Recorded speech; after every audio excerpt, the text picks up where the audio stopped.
کوئی آپ گائیڈنس دیں گے اس میں؟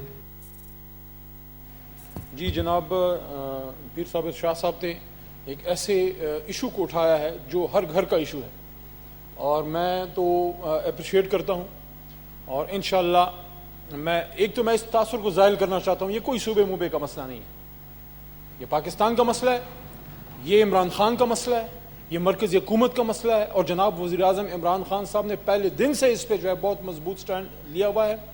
اور اگر آج جیسے میرے بیٹے کا نام عثمان ہے، خان صاحب کے بیٹے کا نام قاسم ہے، یا بلاول صاحب ہے، اگر ہمیں یہ بلاول، قاسم، عثمان یا کسی بھی ہمارے بچے سے یہ کم لگے تو اس کا مطلب ہے کہ پھر ہم منافق ہیں، اس کا مطلب ہے کہ پھر ہمیں اپنے اور پرائے میں فرق کر رہے ہیں. ہمارے اس ہاؤس کے انتہائی محترم ہمارے فیڈرل منسٹر جناب اعظم خان سواتی صاحب، جو مجھے اعزاز ملا ان کے ساتھ کام کرنے کا، وہ میرے فیڈرل منسٹر رہے ہیں، وہ اس وقت نارکوٹکس کے فیڈرل منسٹر ہیں، اور میں ہر اس تجویز کی حمایت کرتا ہوں. اگر آنریبل سینیٹر صاحبہ نے، روبینہ بی بی نے جو بات کی ہے، میں اس کو سپورٹ کرتا ہوں.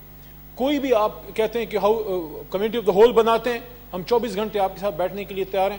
اگر آپ کہتے ہیں کہ اس کو اسٹینڈنگ کمیٹی میں بھیجیں تو الحمدللہ 2 صوبوں میں تو ہماری حکومت ہے، تیسرے میں کولیشن ہے. میں سمجھتا ہوں سندھ بھی اس پہ کوئی وہ نہیں کرے گا، اس کی رسپانسبلٹی آپ لے لیں، آپ کی حکومت ہے وہاں پہ.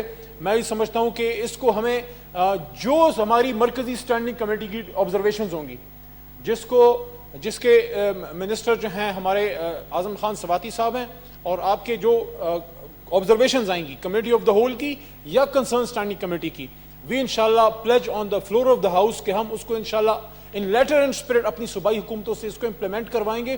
کیا محمود خان صاحب یا کیا عثمان بزدار صاحب، کیا وزیر اعلیٰ بلوچستان یا کیا مراد علی شاہ صاحب وزیر اعلیٰ سندھ نہیں چاہیں گے کہ ان کے صوبوں کے بچے جو ہیں وہ منشیات سے محفوظ رہیں؟ انشاءاللہ میں ہوں، ادھر مراد سعید صاحب تشریف فرما ہیں.